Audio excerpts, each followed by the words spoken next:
Nous vous saluons tous, mes bien-aimés frères et sœurs, au nom du Seigneur Jésus-Christ. To pesi bino banso mbote balingami mibali basi na kombo na nkolo Yesu Kristo. Que le retour du Seigneur est plus proche de nous. Ete bozongi na nkolo Yesu Kristo ezali pene pene na biso. C'est pourquoi nous devons être plus sobres. Tina wana tosengeli penza kotelema na katikati. Et chercher le Seigneur de tout notre cœur. Pe koluka nkolo na motema na biso mobimba. Et agir d'après les principes de la Bible. Pe kosala kokokana na malako na Biblia. Ce matin, nous saluons tous nos bien-aimés qui sont en ligne. Na tongo yo topesi mbote na balinga mina biso nyonso yo bazana nzela na singa. Que le Seigneur puisse bénir chacun. Tikete nkolo apambola moko na moko. Qu'il bénisse l'interprète. Apambola molimboli. Qu'il bénisse les techniciens. Apambola ba technicien. Et qu'il bénisse tout celui qui écoutera cette prédication. Pe apambola oyo nyonso akoyoka lite ya oyo. Nous ouvrons dans Luc chapitre 14. To kofungola Biblia na biso na Luka zomi na minei. Nous allons lire à partir du verset 28 jusqu'au verset 32. Tokotanga longwa na molongo ya tukumi ba na muambe kino tukumi sato na mibale. Nous prenons la version parole de vie. Tokozwa kobongola oyo ya parole de vie. En effet, na bongo, quand l'un de vous veut construire une grande maison, tango moko na bino alingi kotonga ndako monene, il commence par s'asseoir et il calcule. Akobanda nano kofanda pe kosala mituya. Combien est-ce que cela va coûter? Boni misolo yango ekosenga. Est-ce que j'ai assez d'argent pour aller jusqu'au bout? Solo nazali na misolo oyo ekoki pona kosilisa yango. Mais s'il pose les fondations sans pouvoir finir la maison, kasi soki ye akotia miboko kozanga kosilisa ndako yango, tous ceux qui verront cela se mettront à se moquer de lui. Bae nyonso bakomona yango bakobanda koseka ye. Ils diront, bakoloba, cet homme a commencé à construire. Moto yo abandaki kotonga. Mais il n'a pas pu finir. Kasi ye akoki kosilisa te. Et quand un roi part en guerre contre un autre roi, to tango mokonzi moko ake kobundisa mokonzi mosusu, il commence par s'asseoir akobanda nanu kofanda et il se demande, e akomituna, j'ai 10 000 soldats. nazali na basoda nkoto zomi. Est-ce que je peux aller combattre mon ennemi nakoki kokende kobundisa monguna na ngai qui vient m'attaquer avec 20 000 soldats? oyo aye kobundisa ngai na basoda nkoto tukumi bale? S'il ne peut pas, soki akoki te, il envoie des messagers à l'autre roi. Ye akotinda bamemisango na mokonzi mosusu Pendant qu'il est encore loin, wana ye azali na mosika, et lui demande à faire la paix. pe akosenga ye basala kimia. Amen. Amen. Nous prions. Toza kobondela. Créateur du ciel et de la terre, Père céleste. Mokeli na likolo pe na mabele tata na lola. Nous nous approchons devant toi avec la sainte parole. Tobelemi epai na yo elongo na liloba oyo na bule. La parole qui est sortie de ta bouche. Liloba oyo ebimaki na monoko na yo. Nous voulons aussi que cette parole pénètre dans nos cœurs. Ete liloba oyo eyingela na mitema na biso. Afin que ça puisse nous aider pendant ce temps de pèlerinage. Po ete yango esunga biso katkat na tango yo ya mobembo. Pendant ce temps de la préparation. Na tango yo ya kobongisama. Puisque Père céleste, Po ete tata na lola, il n'y a plus rien de bon sur cette terre. ezasu na eloko moko te ya malamu na mokili C'est oyo. pourquoi nos cœurs gémissent. Tina wana mitema na biso eza kokimela. Nos cœurs veulent ton retour. Mitema na biso milingi bozongi na Que yo. tu nous prennes, Père céleste, Ozwa biso tata na lola, et que tu nous amènes à l'endroit que le Seigneur Jésus-Christ a préparé pour nous. pe omema biso na esika oyo nkolo Yesu Kristo abongisaki mpo na biso. Seigneur notre Dieu, Nkolo Nzambe na biso, que ceux qui ne te connaissent pas encore, ete bayebi yo nano te, à travers ta parole, na nzela na liloba na yo puissent croire, bakoka kondima, puissent venir vers toi bakoka koye epa na yo, et puissent aussi se préparer. pe bakoka pe komilenge. De manière que le dernier élu Na lolenge te mopona mio ya suka, puisse venir vers toi, aya epai na yo, puisse entrer en toi akota kat na yo, et que tu viennes prendre ton épouse. pe yo oya kokamata mwasi na yo na libala. Bénis ces écritures. Pambola makomi oyo, Bénis tout celui qui entendra cette parole. pambola oyo nyonso akoyoka liloba oyo. Bénis nous qui apportons cette parole. Pambola biso toza kotia liloba oyo. Au nom tout puissant Na kombo na nguya de nyonso notre Seigneur ya nkolo na et biso Sauveur pe mobikisi Jésus-Christ. Yesu Kristo. Amen. Amen. Mes bien-aimés frères et sœurs, Balingami na ngai mibali basi, le Seigneur parla ainsi nkolo alobaki boye en parabole.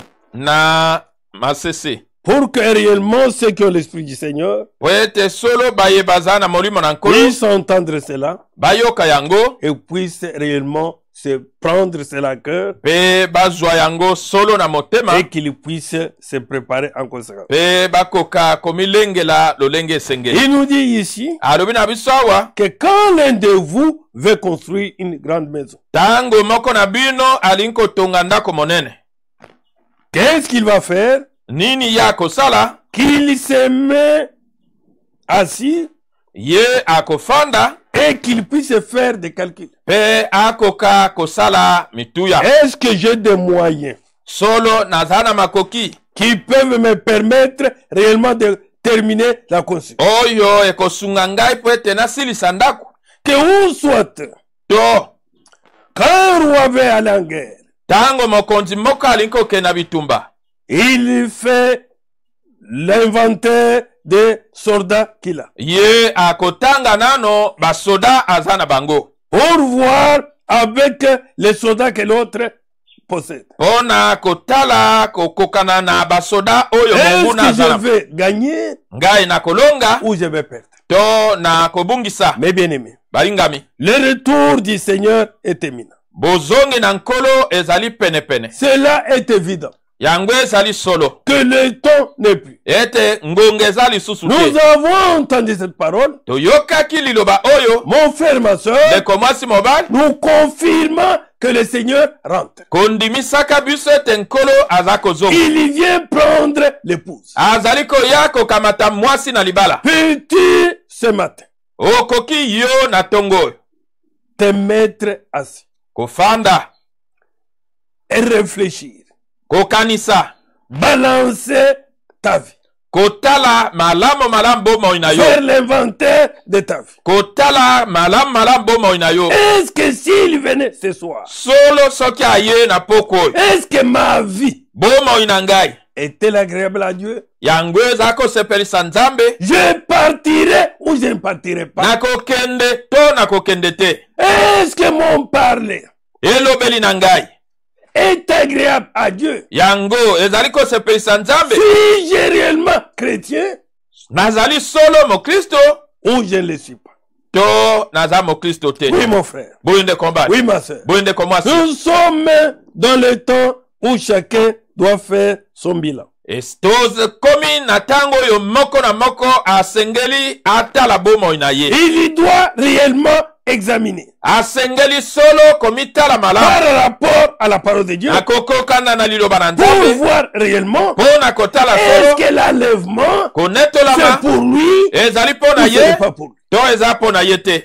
Oui, mes bien-aimés. Boye molingami, Dans 2 Pierre 1, kati na Petelo mibale mokapo ya liboso, version français courant. kobongola oyo ya français courant. 2 Pierre 1, premier verset aussi.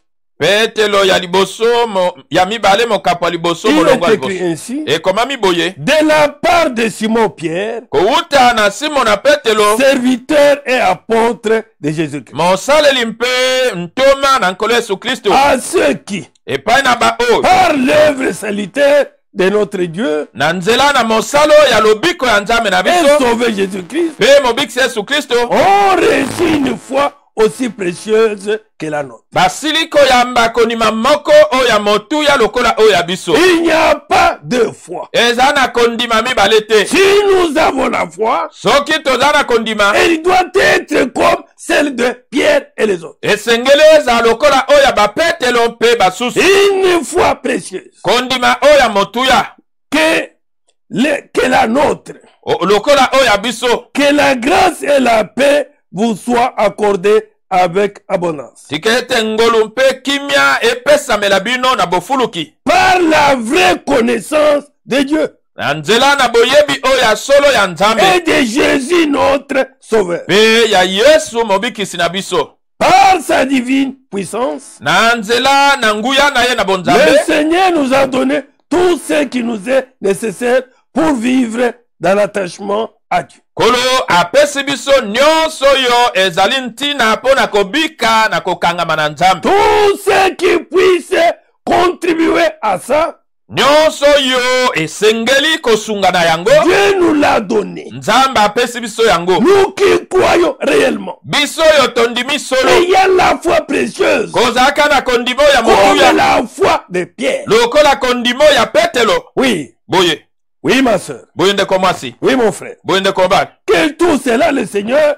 nous a donné. ete nyonso wana nkolo apesi biso yango. Tout ce qui nous est nécessaire. nyonso oyo eza na biso ntina Pour que nous vivons attachés à la parole. po ete tobika ya kokangama na liloba. Pour que nous vivons comme des véritables chrétiens. po ete tobika lokola bakristo ya Et solo. tout cela, mon frère, ma soeur, nyonso wana ndeko mwasi mobali, le Seigneur nkolo nous l'a donné. asili kopesa biso yango. Maintenant, sikoyo c'est question que chacun de nous tuna oyo moko na moko na biso fasse l'inventaire de sa vie. likambo ete moko na moko atala malamu bomoi na Qu'il ye. soit bien assis. ye afanda malamu. Qu'il prenne la parole de Dieu. akamata liloba na nzambe. Qu'il fasse l'inventaire. atala bomoi na Pour ye voir, mpo na komona est-ce que je crois comme Pierre? solo nazalaki kondima lokola petelo. Est-ce que je crois comme Anne? solo nazalaki kondima lokola ana. Est-ce que je crois comme Salomé? solo nazalaki kondima lokola Et salome. ainsi de suite. bongo na bongo Puisque tout, po ete banso tout, nyonso le Seigneur nous l'a accordé. kolo asili kopesa biso yango. Il nous a fait connaître celui qui nous a appelés à participer à sa propre gloire. asili komonisa biso oyo abyangi biso ya kosangana na nkembo na ye moko. Et à son œuvre merveilleuse. mpe na mosala na ye kitoko. C'est ainsi qu'il nous a accordé les biens si précieux et si importants. boye nde asili kopesa biso bozwi oyo kitoko mpe ya motuya Qu'il avait promis. oyo ye alakaki. Oui, boye le Seigneur nous a accordé kolo apesi biso tout ce qu'il avait promis. nyonso oyo ye alakaki. Tout ce qui puisse nous pousser à être attachés à Dieu. nyonso oyo ekokomema biso tokangama na nzambe. Être attachés à sa parole. ya kokangama na liloba na Et ye de vivre selon sa parole. mpe ya kobika kokokana na liloba na ye. Afin qu'en les recevant, po ete na koyambaka ye. en les recevant, koyambaka yango vous puissiez échapper aux désirs destructeurs bokoka kokimela bamposa oyo eza kobebisa qui règnent dans le monde oyo eza kati na mokili et participer à la nature divine. mpe kosangana na lolenge oyo ya bonzambe. Participer à la nature de Dieu. kosangana na lolenge oyo ya nzambe. Et s'échapper à tous ces désirs destructeurs mpe kokima bamposa nyonso oyo eza koboma qui nous conduisent dans le mal, oyo eza komema biso na mabe, qui nous conduisent dans le péché. oyo eza komema biso na Que masumu. pour cette raison même, ete mpo na ntina wana faites tous vos efforts bosala makasi na bino nyonso pour ajouter à votre foi mpo na kobakisa na kondima na bino de la foi précieuse, oyo eza kondima oyo ya motuya obtenir en écoutant le véritable message biblique. oyo bozwi na koyokaka sango ya solo ya biblia. Faites tous vos efforts bosala makasi na bino pour nyonso ajouter à votre foi mpo na kobakisa na kondima na bino la bonne conduite. etamboli malamu. Et à la bonne conduite, na etamboli malamu la vraie connaissance de Dieu. boyebi oyo ya solo ya nzambe. À la connaissance, ajouter la maîtrise de soi. na boyebi bobakisa komikanga. À la maîtrise de soi, la persévérance. nakomikanga bobakisa etingya Et à la persévérance, l'attachement à Dieu. netingya bobakisa kokangama na nzambe Enfin, pe na à suka l'attachement à Dieu, na bokangami na nzambe ajoutez l'affection fraternelle. bobakisa bolingo na bondeko Et à l'affection fraternelle, na bolingo na bondeko l'amour.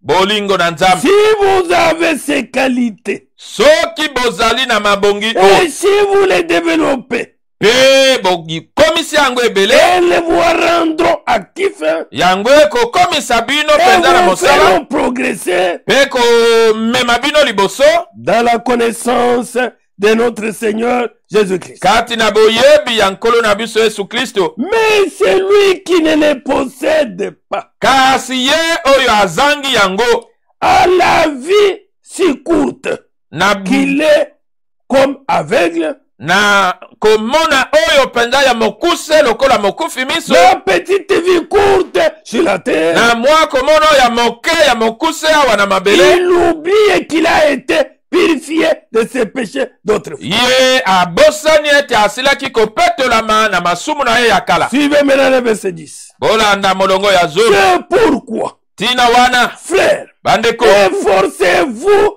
encore plus de prendre au sérieux l'appel que Dieu vous l'a adressé. bosala lisusu makasi koleka ya kozwa na motema mobimba mbela oyo Et nzambe chacun abengi bino. doit faire un effort moko na moko asengeli kosala makasi pour prendre au sérieux l'appel que Dieu lui a adressé. mpo na kozwa na motema mobimba mbela oyo nzambe abengi ye. Ne prends pas de manière légère l'appel de Dieu. kozwa na lolengo ya goigoi te mbela na nzambe. Nous connaissons ce que Dieu veut. toyebi oyo nzambe alingi. Ce que Dieu veut, oyo nzambe alingi c'est la sainteté. ezali bosantu Comme Dieu est saint, lokola nzambe que azali nous soyons aussi comme lui. biso mpe tozala lokola ye. C'est pourquoi tina wana prenons au sérieux tozwa na motema mobimba l'appel que Dieu nous a adressé mbela oyo nzambe asili kobenga et biso les choix qu'il a fait de vous. mpe kopona oyo aponi bino.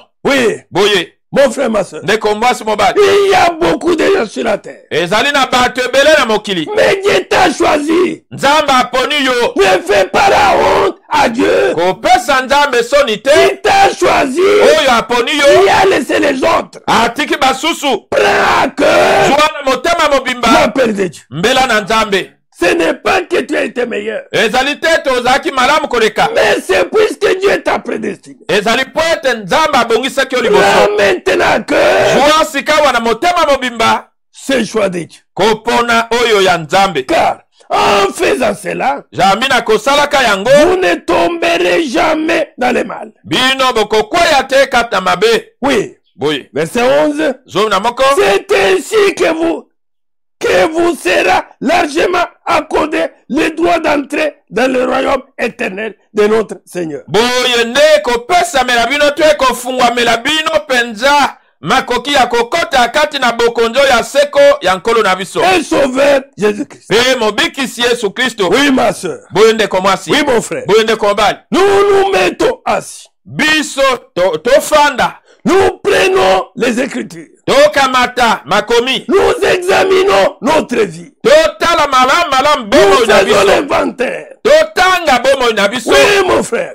boye ndeko Est-ce mobali que je prends au sérieux ngai nazala kozwa na motema mobimba l'appel qui m'a été adressé? mbela oyo epesameli ngai. Est-ce que je prends au sérieux nazala kozwa na motema les mobimba choix que Dieu a opéré sur moi? kopona oyo nzambe aponi ngai. Oui, mon frère. boye ndeko mobali Ne marchons pas pour marcher. totambola bitambola te Ne prions pas pour prier. tobondela kaka mpo na Ne kobondela te parlons pas pour parler. toloba kaka mpo na koloba Mais te arrêtons-nous. kasi totelema Faisons l'inventaire. totala bomoi na biso Depuis que j'ai cru, uta na ndima est-ce que ma vie a changé? bomoi na ngai ebongwana. Qu'est-ce qui pèse sur moi? nini oyo ezali likolo na ngai. Mets dans la balance. yo tia kati na epimelo. D'un côté, les bonnes actions bibliques. na ngambo moko misalo malamu ya De biblia.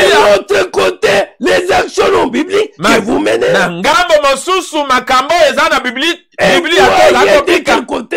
mpe na ngambo nini la balance se penche. bipimelo ezali kokita. Et que mon frère, Ete ndeko mobali, si la balance se penche du côté du mal, soki epimelo ezali kokita eza bozito na ngambo ya mais mabe, ça est encore sur le trône de grâce. makile ezali nano na kiti na ngolu. Dieu est capable de te délivrer. Nzambe aza na makoki ya Si kokangola tu yo reviens auprès de lui de tout ton cœur. soki ozongi epai na ye na motema na yo mobimba. Oui, mon frère. Boye ndeko mobali, Nous prenons un peu Romains. tozwa moke mokanda na baloma. Romains chapitre 2. Baloma mokapo ya mibale. Voilà ce que la parole de Dieu déclare. Tala o liloba na Nzambe ezali koloba. Que le Seigneur nous aide.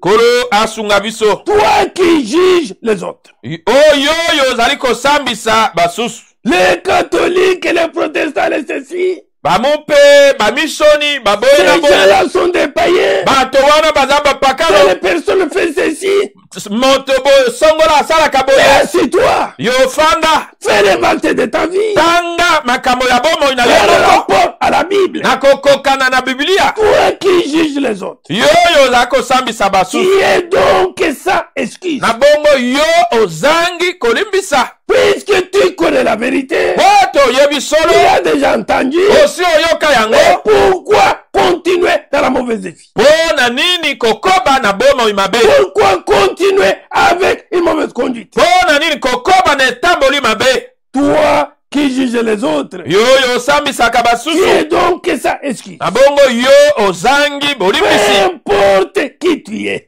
Ozala nani? que tu sois prédicateur, Ozala motei. que tu sois simple croyant, Ozala mondimi. que tu sois n'importe qui, Ozala soki nani? diacre, chanteur qui, Administrateur to nani? mon frère, ma soeur, Ndeko mwasi mobali. fais l'inventaire, Tanga bomoi na yo. afin que ta vie, Po ete bomoi na yo. mon frère, ma Ndeko soeur, mwasi mobali. soit conforme Ezala ya kokokana à la Bible na Biblia. et que ta vie Ete bomoi na yo. puisse être conforme Ekoka kokokana à l'appel que le Seigneur t'a adressé. na mbela oyo nkolo abengi yo. On nous dit, tu juges les autres, Ozali kosambisa basusu. mais tu fais comme eux. Yo moko ozali kosala lokola bango. Quand tu les juges, Tango ozali kosambisa bango. que ces gens-là sont des margoulins. Ete bato wana bazali Par bato exemple, ndakisa. toi-même dans les margouilles, Yo moko ozali kata makambo ya ces ndemuna. gens-là sont des escrocs. Bato wana baza miyibi. Toi-même dans l'escroquerie, Yo moko nakoyibelaka ces bato. gens-là sont des avec une vie immorale. Bato wana baza na bomo ya Toi-même dans la vie mbindo. immorale. Yo moko na bomo ya mbindo. Que le Seigneur nous vienne en aide. Kolo aya kosunga biso. Et que nous puissions prendre à cœur notre appel. Tokamata na motema mobimba mbela na biso. Afin que nous nous préparons en conséquence. Ete tomilengela na lolenge esengeli. Pour qu'on ne fasse pas honte au choix de Dieu. Po ete topesa Nzambe soni te na kopona na ye. Et on nous dit là-bas, Balobi na biso kuna. tu juges les autres. Ozali kosambisa basusu. Mais tu fais comme eux. Ozali kosala yo moko lokola Alors en bango. jugeant, alors en jugeant, Na bongo na kosambisaka. c'est toi-même que tu condamnes. Ezali yo moko nde ozali komikweyisa. Tu te condamnes toi-même. Ozali komikweyisa yo Car moko. tu mènes la même vie Po ete ozali kobika bomoi moko. que tous les autres païens. Lokola bapakano nyonso mosusu. Est-ce que ta vie à toi Bomoi oyo ya yo. peut prêcher les autres? Ekoki koteya basusu. Oui, Boye. il est dit là-bas, Elobami kuna. au verset 2. Molongo ya mibale. Oui, nous le savons. Toyebi yango. Dieu juge avec vérité. Nzambe akosambisaka na solo. Ceux qui agissent ainsi, Boyo bazali kosala boye. toi, Yo. tu juges ceux qui font ces choses-là. Ozali kosambisa baye bazali kosala makambo wana. Mais tu fais comme eux, Kasi yo ozali kosala lokola bango. à ton avis. Na likanisi na yo. Est-ce que tu vas échapper au jugement de Dieu? Yo okokimela kosambisama na Nzambe. Dieu est très bon, Nzambe aza malamu mingi. très patient. Aza na motema molai. Il sait attendre. Ye ayebi kozela. Il est patient. Aza na motema Pour molai. que tu te détournes du mal. Po ete yo olongwa na mabe. Tu ne fasses pas ce que les païens font. Osala te oyo bapakano bazali Que tu kosala. ne fasses pas ce que tes voisins ou voisines font. Osala te oyo bazani na yo ya pembeni bazali kosala que tu fasses yosala ce que Dieu recommande. oyo nzambe aza kotinda. Oui, mon frère. Boyo ndeko mobali, Que Dieu nous vienne en aide. nzambe aya kosunga biso Qu'il sait attendre. ete nzambe ayebi kozela, Dieu sait attendre. nzambe ayebi kozela Que ma fille, mon fils, ete mwana na ngai ya mwasi ya mobali qu'il revienne. ye azonga. Oui. Boye Qui peut tomber et rester toujours par terre. nani oyo akoko kwea kotikala libela na Mais mon mabele frère, te ndeko mobali? est-ce que tu t'en moques? To yo ozali kotiola yango, Est-ce que tu te moques de Dieu? ozali kotiola nzambe. Cette bonté de Dieu Bolamu oyo ya nzambe te pousse à changer ta vie. yango etindika yo ya kobongola bomoi na yo. Et passion, Nzambe aza motema Dieu molai, il attend nzambe aza kozela afin que tu changes ta vie. po ete yo bongola bomoi na yo. Tu ne le sais donc pas. Yo oyebi yango Et te la patience de Dieu, ete motema molai ya c'est nzambe pour que ton comportement, ta vie, ezali po ete ezaleli na yo bomoi na yo puisse changer. ebongwana. Tu refuses de comprendre. Oza koboya kososola, Tu ne veux pas changer. olingi te kobongwana. C'est pourquoi tu prépares contre toi. C'est pourquoi tu prépares contre toi Ntina wana ozali kobongisa kotelemela yo moko une grande colère pour les jours de la colère. kanda monene mpo na mokolo oyo ya kanda. Puisque le Seigneur t'a fait connaître sa parole. Po ete nkolo asili kotalisa yo liloba na ye, Pour que tu marches selon la parole. po ete otambola kokokana na liloba Et d'être différent des autres. mpe okesana na basusu. Un chrétien différent des autres. Mokristo oyo akesani na basusu, Mais toi, kasi yo tu ne veux pas comprendre. olingi kososola te, Tu veux te comporter comme tout le monde. Tout le monde. olingi kobika lokola bato Tu nyonso, veux parler comme tout le monde. olingi koloba lokola bato Tu veux nyonso, penser comme tout le olingi monde. kokanisa lokola bato nyonso te. Nous sommes différents Biso tokeseni des autres. na basusu, Nous sommes un peuple mis à part. oza libota moko oyo Et etiami c'est pepe, son dessein royal. bonganga oyo ya bokonzi. Oui, mon frère. Boye ndeko mobali, Que ces jours-là, ete mokolo wana Dieu va montrer qu'il juge les gens avec justice. nzambe akotalisa ete asambisaka bato na bosembo, Il les récompensera chacun selon ses actes. akofuta moko na moko kokokana na misala na Oui. ye. Boye L'homme récoltera que ce qu'il a fait. moto akobuka bobele oyo ye aloni. Ceux qui cherchent toujours à faire le bien boyo bazala koluka ntango nyonso kosala bolamo pour obtenir la gloire, mpo na kozwa nkembo, l'honneur lokumo et la vie mpe bomoi qui ne finit pas. oyo esilaka te. À cela, Epai na boyo wana Dieu donnera nzambe akopesa de vivre avec lui ya kobika elongo na ye pour toujours. mpo na libela. Amen. Amen. Oui, Boye verset 8. molongo na mwambe Ceux qui se révoltent contre lui, boyo bazala kotombokela ye, qui n'obéissent pas à la vérité, oyo bazala kotosa solo te, mais qui se laissent diriger par ce qui est mauvais. kasi bamitiki kokambama na oyo ezali À mabe. cela, Epai na boyo wana Dieu montrera son immense colère. nzambe akotalisa kanda na ye monene, Le malheur mpasi et la peur mpe kobanga frapperont tous ceux qui font le mal. ekobeta baye nyonso bakosalaka mabe, Les Juifs d'abord, yambo bayuda les autres ensuite. mpe basusu nsima. Au contraire, Nzokande Dieu donnera la gloire, nzambe akopesa nkembo, l'honneur kimia et la paix mpe lokumu mpe kimia à tous ceux qui font le bien. epai na baoyo nyonso bazala kosala bolamu, Aux Juifs d'abord yambo na moyuda et aux autres ensuite. mpe na basusu nsima. En effet, Aboye Dieu ne fait pas de différence entre les gens. nzambe akoponaka ponaka bato te. Oui, mon frère, oui, ma soeur. Boye ndeko mwasi mobali, Tu te fais appeler chrétien, c'est bien. ozali komibenga mokristo eza malamu. Mais maintenant la vie d'un chrétien, Bika sika wa bomo ya pour mokristo, obéir maintenant à la parole de Dieu. tosa liloba na nzambe, Marche maintenant selon la parole de Dieu. tambola kokokana na Mais liloba na ça nzambe. depuis Ngonga eza lisu te, Jésus-Christ yesu kristo vient bientôt. aza koya nokinoki. Oui, Boye oui, mon frère. boye ndeko mobali, Que tu sois jeune, ozala elenge, sache bien yeba malamu que Dieu t'appellera nzambe akobenga yo Mon frère, ma soeur, ndeko mwasi mobali en jugement, na kosambisama si tu marches comme un jeune, soki ozala kotambola lokola un elenge jeune du monde, elengo ya mokili marche comme un véritable chrétien. tambola lokola mokristo ya Que solo tu sois la jeune fille, ozala elenge mwasi même ton habillement ata molato na doit yo être décent. esengeli ezala malamu Même un jeune garçon, ata elenge mobali il doit s'habiller, se coiffer. asengeli kolata kokata suki na lolengo oyo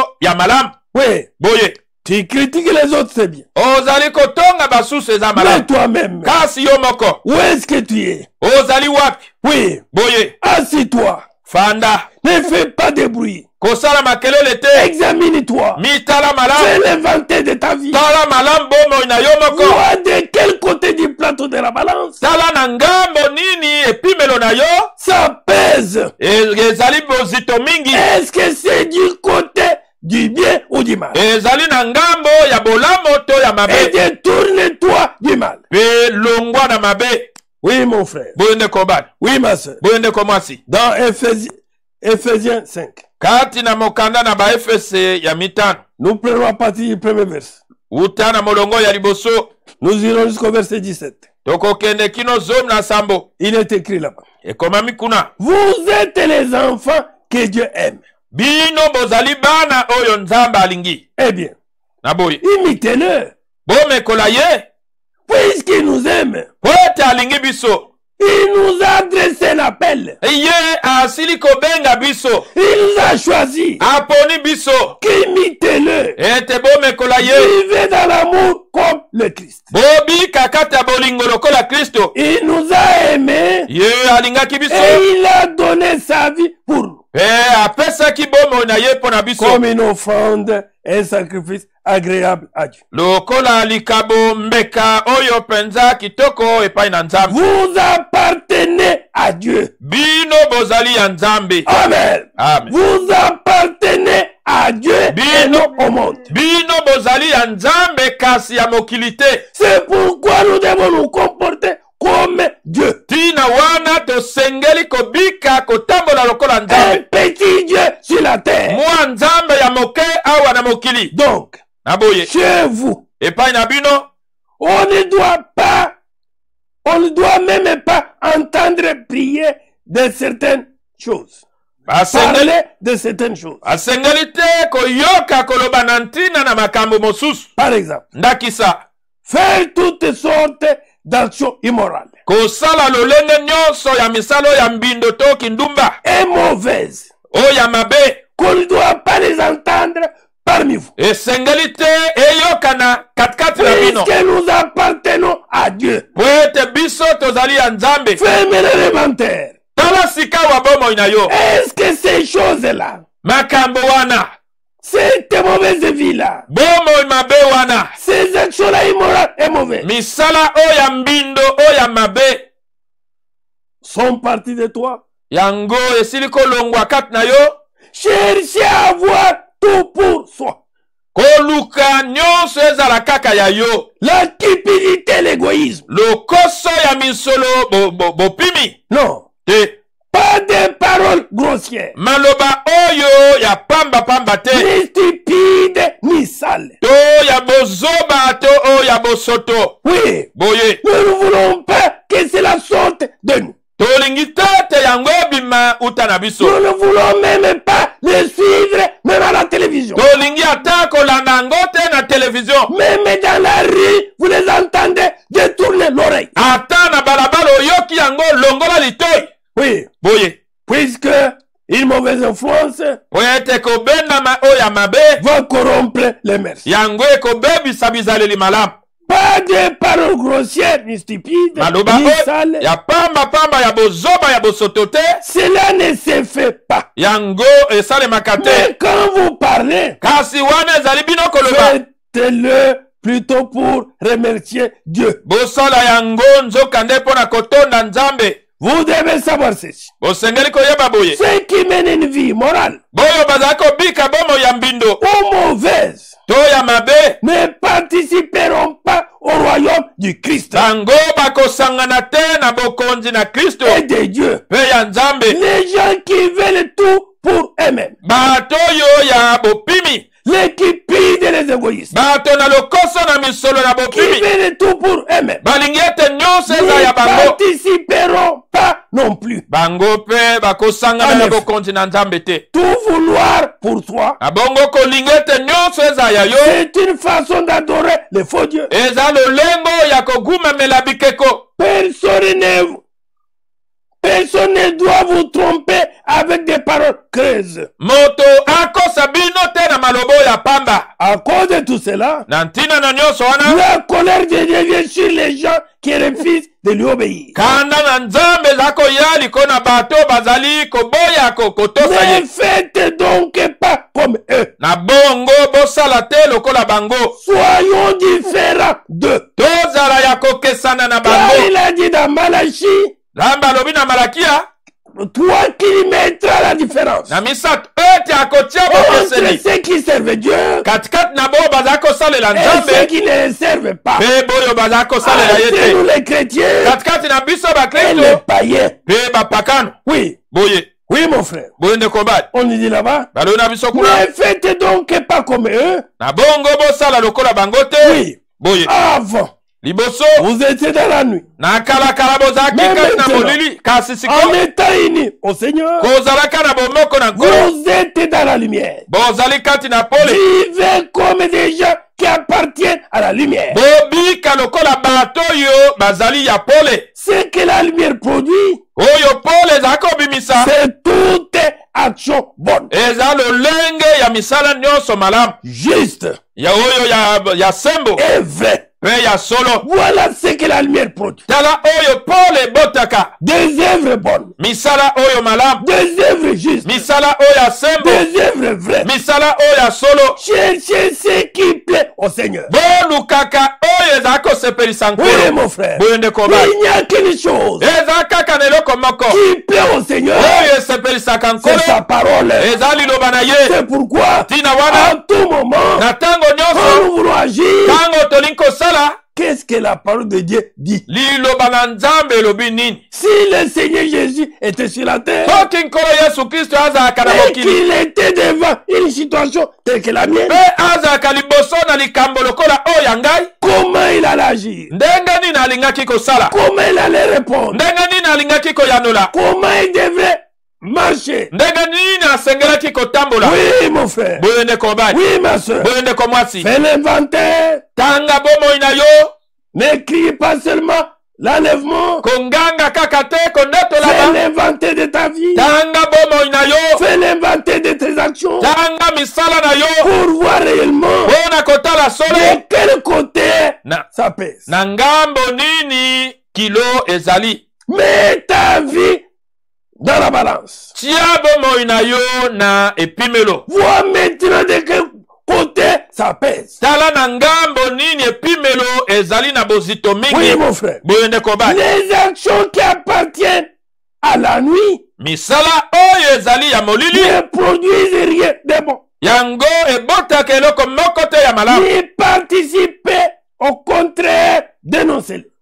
kosangana na yango te nzoka nde loba yango bimisa yango Oui, boye ce que ces gens-là font en cachette, oyo bato wana basalaka na nkuku on a honte d'en parler. ezali soni kolobela yango Pourtant, nzoka nde quand on dénonce ce qu'ils font, ntango balobi oyo bango basalaka leurs actions apparaissent en pleine lumière. misala na bango ezali komonana polele En effet, aboye tout ce qui apparaît clairement devient lumière. oyo nyonso ezali komonana polele ezali kokoma pole C'est pourquoi on dit, ntina wana balobi réveille-toi, lamuka toi qui dors. yo oza kolala Lève-toi, lève-toi telema du milieu des morts. katikati na bakufi Et le Christ t'éclairera de sa lumière. mpe kristo akongengisa yo na pole na ye Oui. boye Faites bien attention, verset 15. na molongo ya zo na mitano bokeba mpenza Faites bien attention à votre conduite. bosala bokebi na etamboli na bino Fais l'inventaire de ta conduite. tala malamu etamboli na yo Et tout ce qui n'est pas conforme à la parole. nyonso oyo ekokani na liloba te Même si cela te procure un bien, Ata- un faux bien. ata soki yango ezalaki kopesa yo bolamu ya lokuta, abandonnez ça. tika yango. Ça te conduira dans les malheurs. Yango ekomema yo na pasi. Oui, ma soeur, oui, mon frère. Boye ndeko mwasi mobali. Moi, j'aime ça. Ngai nalingaka yango. N'aime pas ce que le monde aime. Kolinga te oyo mokili elingaka. Aime ce que Dieu aime. Linga oyo nzambe alingi. Même si réellement Ata soki solo penza. c'était ton caractère, Ezalaki ezaleli na yo. à partir que, au moment où tu as crié, Kasi na tango oyo ndimeli. mon frère, ma soeur, Ndeko mwasi mobali. si la Bible désapprouve cela, Soki Biblia eboyi yango. toi aussi Yo pe. désapprouve ça. Boya yango. Oui, Boye. car, mes bien-aimés, Jambi balingami. on ne se moque pas de Dieu. Batiolaka nzambe te. Le temps n'est plus. Ngongo eza lisusu On te. dit là-bas au verset 15. Balobi kuna molongo azomi na mita. Faites bien attention à votre conduite. Bokeba malamu na etamboli na bino. Ne vivez pas sans réfléchir. Kobika te kozanga kokanisa. Mais toi, assis, Yo fanda. réfléchis Kanisa. sur la vie que tu mènes, Na bombo oyo za sur kobika. la conduite que tu mènes. Etamboli na yo. Ton frère, ma soeur, Ndeko mwasi mobali. fais ton bilan Yo tanga bomoi na yo. de ta vie. Tanga makambo ya bomoi na yo. Ndeko Oui, mwasi. ma soeur, Ndeko tout mwasi. ce qui est désapprouvé, Nyonso yeboyami. jetez ça. Bwaka yango. Abandonnez ça. Tika yango. Oui, mon frère. Boye ndeko ba. Oui, ma soeur. Boye ndeko mwasi. Et ne vivez pas sans réfléchir. Kobika te kozanga kokanisa. En quelque sorte, Nelobeli mosusu. ne vivez pas sans faire l'inventaire de votre vie. Kobika te kozanga kotala malamu bomoi na yo. Les démons peuvent te conduire Milima be koko kamba yo. et tu confonds avec l'Esprit de Dieu. Pe yo ozali kobulunganisa yango na molimo na Car nzambe. l'Esprit de Dieu Wote molimo na ne te nzambe. conduira pas en dehors de la parole. Ekokamba yo te libanda na liloba. Toute vie contraire à la parole, Bomoi nyonso ekesani na liloba. c'est une vie de démons. Ezali bomoi oyo ya bademona. Vivez plutôt comme des sages. Zoka nde bobika lokola bato na mayele. Ils savent profiter du temps que Dieu les laisse. Oyo bayebi kowela ngonga oyo nzambe atikeli bango. Oui, mon frère. Boye ndeko bali. Oui, ma soeur. Boye ndeko mwasi. Les virus pouvaient te prendre. Virus ekokozwa yo. Partir comme les autres. Okufi lokola basusu. Mais le Seigneur Kasi nkolo. te laisse. Atiki yo. C'est pour que tu fasses l'inventaire de ta vie. Ezali po totanga misala oyo ya bomoi De na yo. manière abandonner toute vie non biblique. Na lolenge totika bomoi nyonso eza ya biblia te. Abandonner toute vie de païens. Otika bomoi nyonso ya La bopakano. vie du monde. Bomoi oyo ya mokili. Et mon frère, ma soeur, Ndeko mwasi et mobali. se conformer Pe okokana à la vie de Dieu. na bomoi oyo ya nzambe. C'est pourquoi, Tina wana au premier verset, on avait lu na molongo ya liboso balobaki qu'imiter Dieu. ete bomekola nzambe Puisque Dieu nous aime, po ete nzambe alingi biso nous devons l'imiter. tosengeli komekola ye Imiter la vie de Jésus quand il était sur la terre. komekola bomoi na yesu ntango azalaki na mokili Insulter, komekola insulter, kofinga il n'ouvrait pas la bouche. ye afungolaki monoko te Frapper, il abetamaki ne réagissait pas. ye azongisaki te Mais toi aujourd'hui, yo lelo si on t'insulte, soki bafingi tu yo vas répliquer. okozongisa Oui, boye si on te gifle, soki babeti tu yo vas répliquer. okozongisa Mais lui kasi ye n'avait pas fait ça. ye asalaki boye te Que le Seigneur nous aide. kolo asalisa biso C'est pourquoi tina wana Dieu te laisse encore. nzambe atiki yo nano Dieu te protège encore. nzambe abateli yo nano Afin que tu fasses le bilan de ta vie. po totanga misala ya bomoi na yo Et que, mon frère, ma soeur, ete ndeko mwasi ton mobali péché qui s'accroche facilement à toi, lisumu nyonso oyo ekangami penza na yo tu puisses l'abandonner. okoka kotika yango Et que tu puisses okoka déplorer la grâce et la miséricorde de Dieu. kosenga ngolu mpe bosawa na nzambe Afin que le Seigneur po ete nkolo te vienne en aide. aya kosunga yo On nous dit là-bas. balobi na biso Les jours que nous vivons sont mauvais. mikolo tozali kobika ezali mabe Ce sont des jours très mauvais. ezali mikolo mabe Que mpenza nous sommes en train de vivre. oyo tozali kobika C'est pendant ces jours ezali na mikolo que oyo nous devons être secoués par la parole. nde tosengeli koningisama na liloba Afin de mener la vie digne de l'évangile. Pona kobika bomoi oyo elongobani na sango C'est malamu. pourquoi Tina wana. ne soyez pas stupides, Bozala bilema te. mais comprenez bien la volonté du Seigneur. Bososola malamu posa to mokano na nkolo. Oui, mon frère. Boyende kobali. Oui, ma soeur. Boyende komwasi. Que ne soyons pas stupides. Ete tozala bazoba te. Comprenons bien la volonté de Dieu. Tososola malamu posa na Quelle nzambe. est cette volonté de Dieu? Posa na nzambe ezali nini? Soyez saints Bozala bule. comme votre Père Lokola tata na est bino. saint. Azali bule. Le Seigneur vient prendre ceux qui sont saints. Kolo aza koya kokamata boyo baza bule. Oui, Boye. arrêtons-nous. Totelema. Faisons l'inventaire Totanga bomoi na de biso. notre vie Bomoi na biso. et que le Seigneur Ete nkolo. puisse nous aider réellement. Asunga biso Mon solo. frère, ma soeur, De komasi mobali. Dieu te donne encore un peu de temps Nzambe apeso lisu mwa tango. pour que réellement Pote solo ta pesa. vie soit remédiée Bomoi na yo ebongisama. et que ta vie soit conforme à la parole. Bomoi na yo ekokana na liloba. Dans 1 Thessaloniciens 5, Na batesaniki na yambo mitano. verset 21, Molongo ya tukumi bana moko. il est dit là-bas, Eloba mikuna. examinez tout avec soin. Botala nyonso malamu penza. Fais ton inventaire avec soin. Tala tanga makambo ya bomoi na yo Sois malamu. même solitaire Yo moko penza. dans l'esprit de la prière. Na molimo oyo ya mabondeli. Tu fais l'inventaire. Otangi makambo. Mon frère, ma Ya soeur, bomoi na yo ndeko mwasi et mobali. vois maintenant Pe tala sikawa. de quel côté la balance se penche. Na ngambo nini balance ezali bozito koleka. Si ça se penche du côté du bien, Soki ezali na ngambo oyo ya malamu. gloire à Dieu. Kembo na nzambe. Mais le Père là Kasi moke wana. remédie ta vie Bongisa bomoi na yo. de manière, Na lolenge. mon frère, Ete ndeko bali. que tu aies le 100%. Yo oza na mokama liko na mokama. Et si le penchant est bien le mal, Soki bozito eza na ngambo ya mabe. le sang de Jésus Makila na Yesu. est encore là. Ezali na yino wana. Même au moment où nous parlons, Ata na ngonga son koloba. sang Makila na est ye. encore là. Ezali nano. Et son sang Makila na ye. doit effacer Esengeli kolongola. cette mauvaise conduite, Etamboli mabe wana. cette mauvaise vie. Bomoi wana ya mabe. Examinez tout avec soin Botala nyonso penza malamu. et retenez ce qui est bon.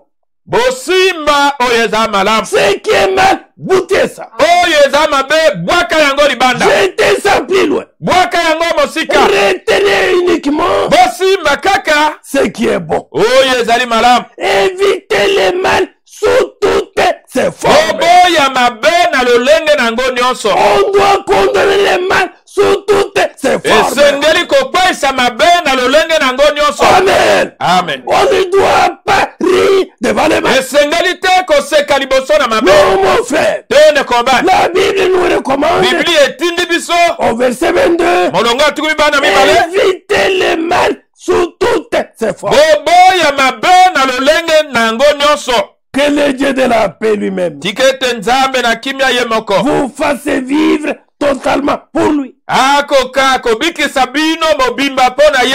Qu'il garde toute votre personne, Abomba bomoto na bino mobimba. votre esprit, Molimo na bino. votre âme Elimo na bino. et votre corps. Pe nzoto na bino. Alors, Na bongo. on ne pourra rien vous reprocher quand notre Seigneur Jésus-Christ viendra. Bakopamela bino eloko moko te tango nkolo na biso Yesu Kristo akoya. Amen. Amen. Oui, mon frère. Boye nekobali. Quand le Seigneur viendra, Tango nkolo akoya. il trouve cette vie de sainteté. Akokuta bomoi oyo ya bosala. Une conduite sainte. Etamboli oyo ya bule.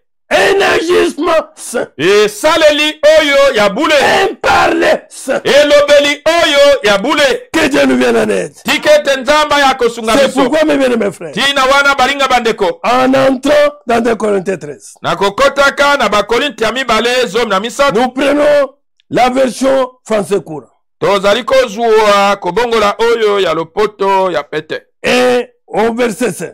Molongo ya mitano. Mettez-vous à l'épreuve. Bo mimeka bino moko. Examinez examinez-vous même si vous vivez dans la foi. Bomitala bino moko soki bozako bika kati na kondima. En quelque sorte, Nelobeli mosusu. faites votre inventaire. Tala makambo oya bomoi na yo. Tracez votre bilan. Tala mbuma nini yango eboti. Voyez si réellement Otala soki vous solo. vivez dans la foi. Ozali kobika kati na kondima. La foi précieuse. Kondima oya motuya. Comme celle de Pierre. Lokola oya Petelo. Comme celle de Jean. Lokola oya Yohane. Comme celle de Salomé. Lokola oyo ya Salome pe basusu. De Marie. Ya Maria. Oui, mon frère. Boyende koba. Oui, ma soeur. Boyende komasi. Que faites votre inventaire. Ete tanga bomoi na yo. Regardez si réellement Tala solo spenza. vous vivez dans la foi. Ozali kobika kati na kondima. Vous reconnaissez que Jésus-Christ est parmi vous. Ozali kososolete Yesu Kristo azali katikati ya bino. N'est-ce pas? Boyete. À moins Lobete. que l'examen ne soit un échec pour vous. Ete botali yango ezala kokwaya po na yo. Cependant, Zokande. je l'espère, Naza kolikia. vous reconnaîtrez que nous n'avons pas échoué. Boko sosolete biso tokweite. Nous, Biso. Paul dit, Paul alobi. eux Bango. n'ont pas échoué. Bango bakwea kite. Toi aussi, Yope. dis, Loba. tu n'as pas échoué. Okweite. Pourquoi? Pona nini. Car quand tu as fait l'inventaire, Wete tango osali inventaire tu na as yo. vu réellement Omoni tu solo. vis dans la foi. Ozali kobika kata Il n'y kondima. a qu'une seule foi. Ezali bobele kaka na Il n'y a kondima pas moko. de foi. Eza na kondima Quand mibalete. tu as vu que tu vis dans la foi, Tango omoni ete oza kobika kata kondima. tu ne crains pas ce que le monde craint. Yo kobanga te o mokili eza kobanga. Tu n'agis pas comme le monde agit. Okosala te ndenge mokili eza kosala. Tu ne parles pas comme le monde parle. Okoloba te ndenge mokili eza koloba. Tu ne trompes pas comme le monde trompe. Okokosa te ndenge mokili eza Tu kokosa. n'escroques pas comme le monde escroque. Okoyibela bato te ndenge Tu mokili ne eza mènes koyiba. pas la vie d'adultère ou de prostitution comme le monde. Okobika bomo ya kindumba to yekobo te lokola mokili. Il n'y a pas la vie de rapine. Ezali na bomoi oyo ya motema likunia te. Oui, mon frère. Boyende Oui, kobali. ma soeur. Boyende komasi. Et il dit, Alobi. à moins que l'examen ne soit un échec. Lobete mobele lomeko yango ezala kokweya. Quand vous avez fait l'inventaire, Tango tali bomoi na yo. vous avez vu que la balance est du côté des mal. Omoni ete balance kilo ezali na ngambo ya mabe.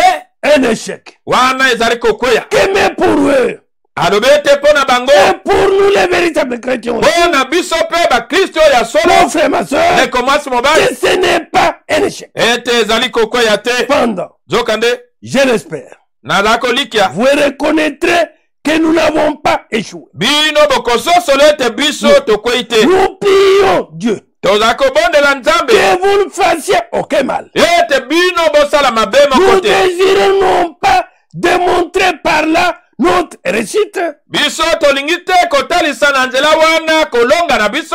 mais vous voir pratiquer Kasi komona bino kosalela le bien. malamu. Même si nous semblons échouer, Ata soki eza komona na lokola ce tokwei. qui n'est pas le cas, Oyo ezali boye te. car nous ne pouvons rien faire contre la vérité de Dieu. Po ete tokoki kosala eloko moko te kotelemela solo ya nzambe. On ne peut pas combattre la vérité. Okoki kobundisa solo Et te. la vérité, c'est Dieu lui-même. Solo ezali nzambe ye Et moko. Dieu est la parole. Nzambe azali loba. Oui, mon frère. Boyende kobali. Car nous ne pouvons rien faire contre la vérité. Zambi tokoko sala eloko moko te kotelemela solo. Nous ne pouvons qu'agir pour elle. Tokoko sala bobele po na solo. Amen. Amen. Que nous les chrétiens, Ete biso ba Kristo. nous ne pouvons agir Tokoko sala que pour la parole. bobele po na liloba. On ne peut pas la combattre. Tokoko bundisa yango te. Quand la parole parle de quelque chose, Tango lilobelobi eloko moko. nous disons Amen. Biso tolobi Nous ezala bongo. l'acceptons. Tondimi yango. Même s'il y a des faiblesses, Ata soki bolemu nous ezali. demandons secours à Dieu.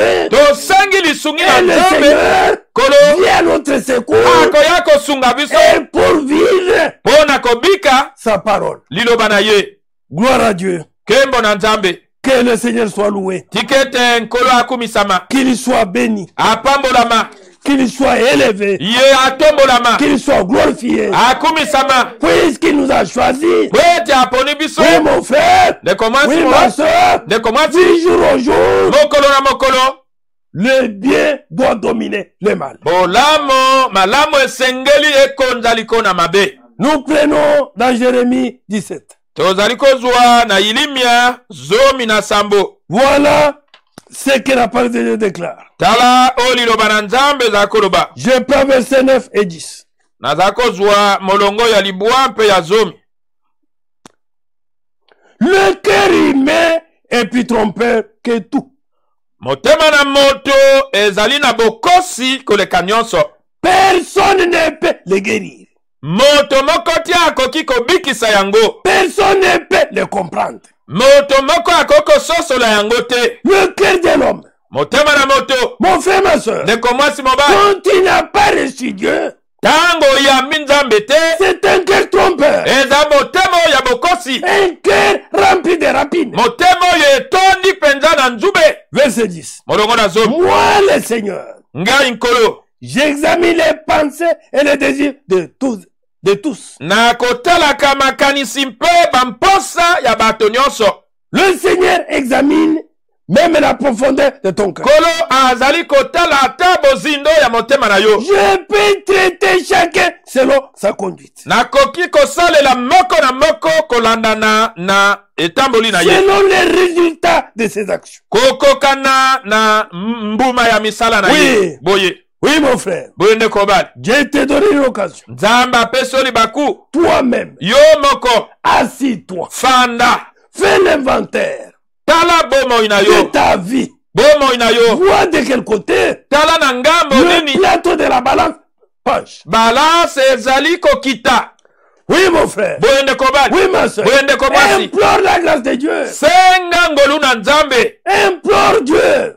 bondela Demande nzambe. son secours. senga lisungi na ye. Afin que les biens po ete bolamo dominent. yango ekonza. Oui, mon frère. boye ndeko bali. Oui, ma soeur. boye ndeko mwasi. Car le Seigneur jambi nkolo traitera chacun selon sa conduite. akosalela moko na moko kolanda na Et selon etamboli na les ye. résultats de ses actions. kokokana na mbuma ya misala na ye. Nous dit Jérémie 17, elobi na biso Ilimia 17. verset 10. molongo na 10. Oui, mon frère. boye ndeko bali. Oui, ma soeur. boye ndeko mwasi. Nous avançons, nous allons d'ici là terminer. tozali kopusana noki te tokosilisa. Et nous voyons, mes bien-aimés frères, tozali komona bayinga bandeko. nous sommes dans les Écritures. tozali kopima makomi. Nous allons dans Psaume 119. toke na njembo kama na 10.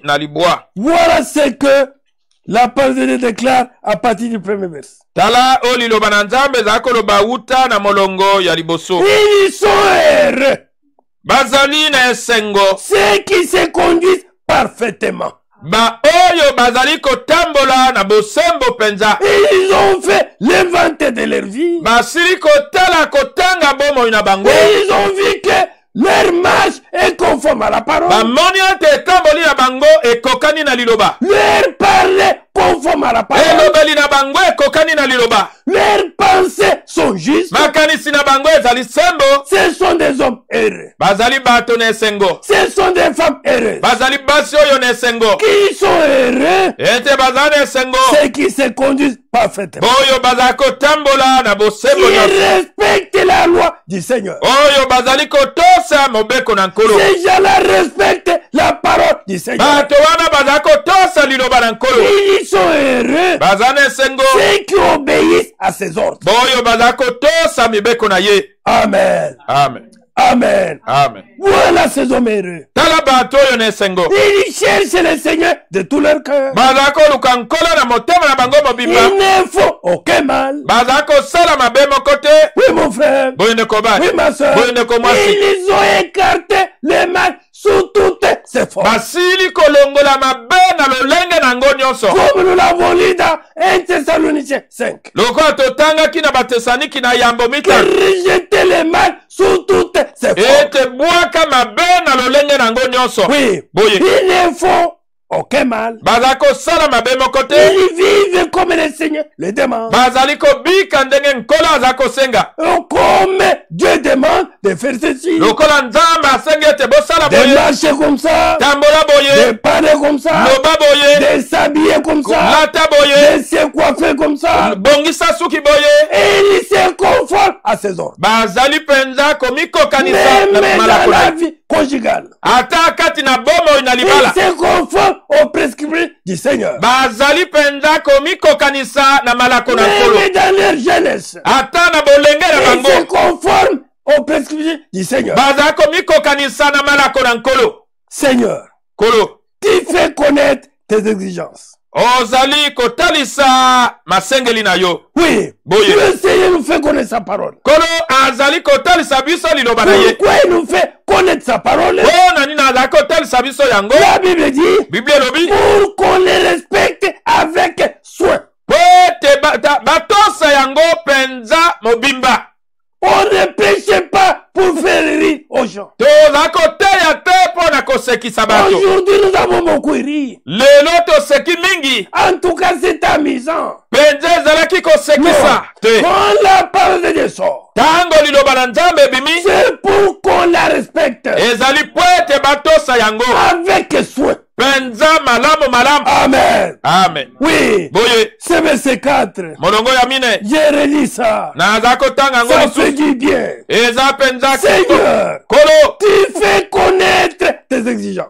ozali kotalisa masengeli na yo. Pour qu'on les respecte avec soin. Po ete batosa yango penza malamu. Ah, si mes pas étaient plus sûrs, Oh, soki matambe na ngai mazalaki na mama. pour faire ce que tu veux, Pona kosala oyo yo Alors? olingi, na bongo, je n'aurai pas honte ngai nakozala na soni en te. regardant tous les commandements. Nakotalaka malako nyonso. Oui, mon frère. Boye ndeko mobali, Oui, ma soeur. boye ndeko mwasi. Car notre capacité Po ete makoki na biso vient de Dieu. bazali kowuta epa na nzambe. Même si tu as des faiblesses, Ata soki ozala na bolembu, implore à Dieu senga ngolu na de te nzambe donner la capacité apesa yo de makoki vivre sa ya parole, kobika liloba na de ye, marcher dans sa ya parole. kotambola kati ya liloba na Le ye, Dieu fidèle ya kozala qui sembo. t'a appelé Nzambe oyo asemba Qui t'a abengi yo, choisi. aponi yo, te l'accordera. akopesa yo yango. Oui, mon frère. Boye ndeko mobali, Oui, ma soeur. boye ndeko mwasi.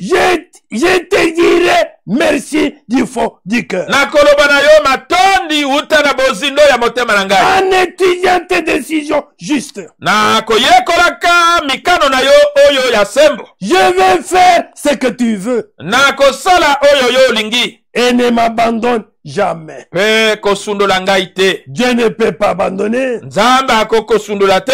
celui qui les respecte. Oyo aza kotosa ye. Dieu ne peut pas abandonner Nzambe akokotika te. celui qui obéit à sa parole. Oyo aza kotosa liloba na Dieu ye. ne peut pas abandonner Nzambe akokotika celui te. qui fait sa volonté. Oyo aza kosala mokano na Mon ye. frère, ma soeur, Ndeko mwasi mobali, même si les hommes l'abandonnent, ata soki bato batiki ye, mais le Dieu créateur kasi nzambe mokeli ne l'abandonnera jamais. akotika ye te. Oui, mon frère. Boye ndeko mobali, Oui, ma soeur. boye ndeko mwasi, Prenons une écriture tozwa likomi moko dans Psaume 139.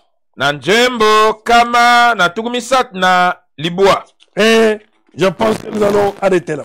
Kanisi ete tokosukisa wana. On nous dit ceci. Balobi na biso kuna. Versets 23 et 24. Molongo ya tuku mibana na misato pe tuku Psaume mibana na mine. 139, 23, 24. Njembo kama na tuku misatu na libwa molongo ya tuku mibana na Oh misatu. Dieu, Oh nzambe, regarde au fond de mon cœur tala na bozindo ya motema na ngai. et connais-moi. Pe yeba ngai. Nous voulons que Dieu puisse voir la profondeur de nos cœurs. Tolingi ete nzambe atala bozindo ya mitema na biso. Que le Seigneur puisse nous connaître Nkolo akoka koyeba biso. afin de faire bien l'inventaire. Mpona kosala inventaire De malamu. voir tout ce qui marche à moi. Ya kotala nyonso eza kotambola malamu kati na ngai. Pe oyo eza Qu'est-ce qui kotambola est te. conforme à la Bible? Nini oyo ekokani na Biblia. Que j'aime comme action, Oyo naza kosala lokola que j'ai misala. comme conduite, Oyo naza lokola et etamboli. ce qui n'est pas conforme, Nini oyo ekokani te. afin de rejeter Mpona kobwaka tout ce qui n'est pas conforme. nyonso oyo elongobani te. C'est Dieu ezali nzambe qui nous connaît. ndi ayebi biso, C'est Dieu nzambe qui connaît la profondeur du cœur, ayebi bozindo ya mitema, à qui epai na ye nous demandons, tozala kosenga, nous implorons. tozala kobelela. Oh Dieu, O nzambe, regarde au fond de mon cœur tala na bozindo ya motema na ngai, et connais-moi. yeba ngai, Examine mes pensées tala makanisi na ngai, et vois mes soucis. pe tala mitungisi na ngai.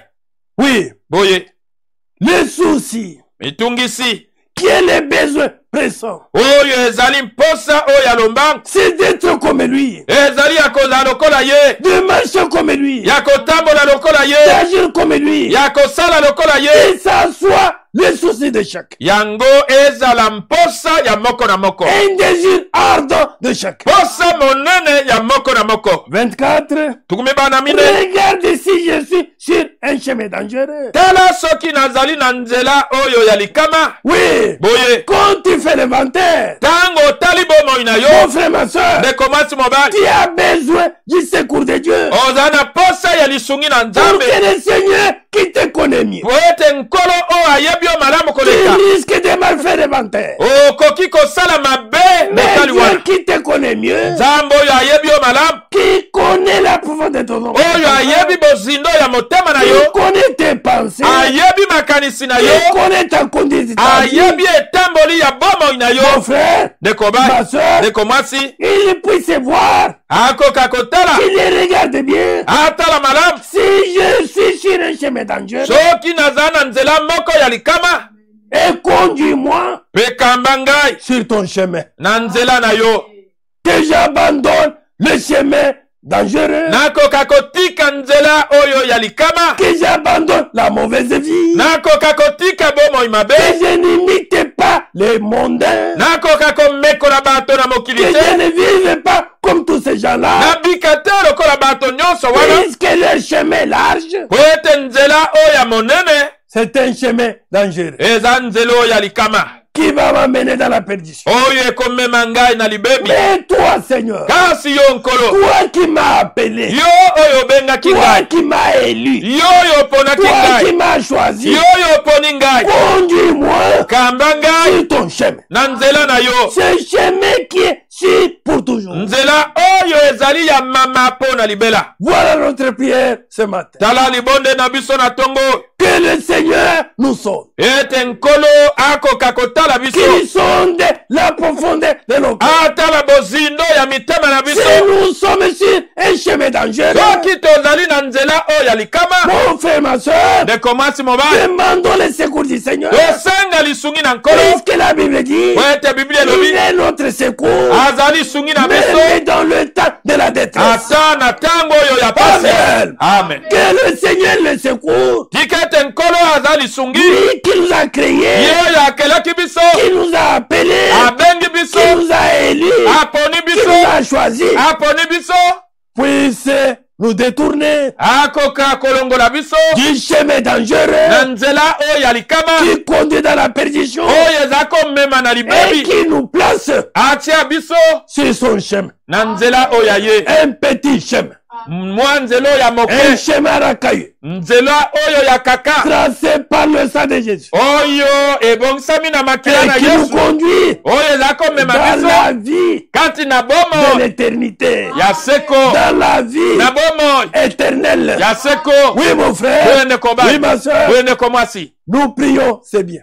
tozali kobondela, tobondelaka ezali malamu, Nous comptons les années dans ce message, c'est bien. tozali kotanga bambula tosali na sango oyo eza Mais malamu. arrête-toi, Telema moke, fais l'inventaire tala bomoi na yo, de ta vie, bomoi na yo, fais l'inventaire tala yango du motif ntina qui te pousse à aller même dans l'église. oyo ezali komema yo na losambo. Quel est le motif? Mposa nini? Fais l'inventaire, mon frère. Tala bomoi na yo ndeko mwasi. Oui, Boye, ne trompe pas ta conscience. kokosa lisosoli na yo te. Non, mon frère. Te ndeko Non, basi, ma soeur. te ndeko mwasi. Ne t'en plus. Ngonge eza Le lisusu te. Seigneur vient bientôt. Nkolo aza koya Oui, mon noki frère, ma soeur. boye ndeko mwasi Le mobali. Seigneur prendra Nkolo akokamata ceux qui sont saints. boyo bazali bule.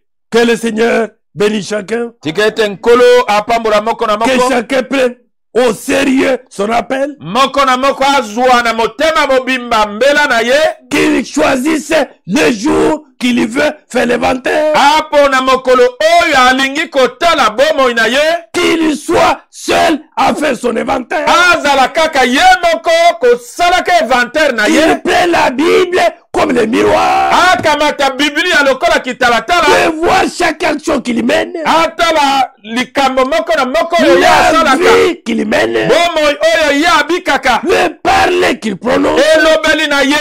Si cela Soki yango est approuvé par la parole, yango endimisami na liloba, si cela n'est pas approuvé soki endimisami te par la parole de Dieu, na liloba na Nzambe, implore le secours. senga lisungi, Le secours divin. lisungi na Nzambe, Pour que le Seigneur t'aide po ete nkolo asunga yo à quitter le chemin dangereux ya kolongwa na nzela oyo ya likama, qui est le chemin de la perdition, oyo ezali nzela na libebi, et que le Seigneur ete nkolo te remette azongisa yo dans son chemin. na nzela na ye, Le chemin nzela qui conduit oyo à la ekomemaka vie na bomoi éternelle. ya seko. Prions le Seigneur. Tobondela nkolo, Créateur du ciel et de la terre, Père céleste. mokeli na likolo pe na mabele tata na lola, Nous venons humblement devant toi. toye ya kosokema liboso na yo. Oh Seigneur, O nkolo, nous sommes certes. tozali na mama, Ton retour est imminent. kozonga na yo ezali penepene. Père céleste, Tata na lola, tu ne prendras pas n'importe qui. yo kokamata moto nyonso te, Tu viens prendre les saints. ozali koya kokamata basantu, Car ton épouse est sainte. zambi mwasi na yo na libala azali bule. Oh Dieu, O Nzambe, aide-nous Père. sunga biso tata, Pendant que nous sommes encore sur la terre. wana tozala na yino na mokili, Pendant que tu nous laisses encore du temps. wana otikeli biso lisu ngonga, Aide-nous à nous examiner. sunga biso ete tomitala malamu malamu. Oh Dieu, O Nzambe, afin que toutes nos actions, po ete misala na biso nyonso, tous nos actes, misala na biso nyonso, toute notre vie bomoi na biso mobimba, soient agréables ekoka à kosepelisa toi Seigneur. yo nkolo. Oh Dieu, O Nzambe, Seigneur, nkolo, donne-nous la capacité pesa biso makoki de rejeter tout mal ya kobwaka mabe nyonso sous toutes ses formes na lolenge na ngo nyonso, et de mener une vie chrétienne. pe ya kobika bomoi na Car sans bokristo. toi Seigneur, Zambi kozanga yo nkolo,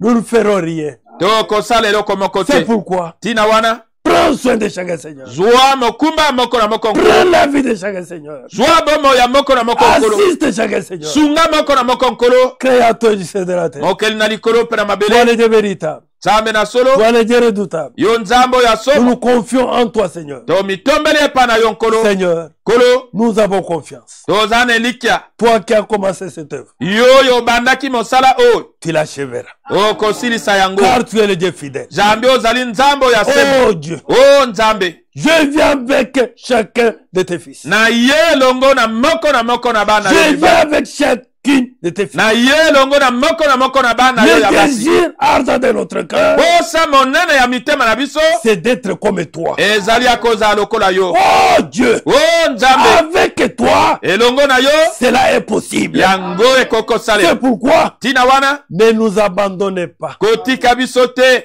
Oh Dieu, O Nzambe, saisis-nous, Père. simba biso tata, Saisis-nous, Seigneur, simba biso nkolo, par ta main puissante. na loboko na yo na nguya. Oh Seigneur notre Dieu, O nkolo Nzambe na biso, et détourne-nous longola biso, d'un chemin dangereux. na nzela nyonso oyo ya mabe, Place-nous tia biso, dans ton chemin, na nzela na yo, ô Dieu de gloire, o Nzambe na le Dieu nkembo, véritable, Nzambe na solo, afin que Père céleste, po ete tata na lola, même si l'ennemi venait, ata soki moyini aye, qu'il ne puisse pas nous voir, ye amona biso te, qu'il puisse te voir toi, akoka komona yo, que notre vie bomoi na biso, soit cachée en toi. ebomba makati na yo, Père céleste, tata na lola, nous te faisons confiance. toza kotiela yo motema. Oh Dieu, O Nzambe, que toi seul, obele yo moko, Père céleste, tata na lola, qui a commencé cela, oyo bandaki toi yango, seul, yo moko, tu l'achèveras. o silisa yango. Bénis ce peuple,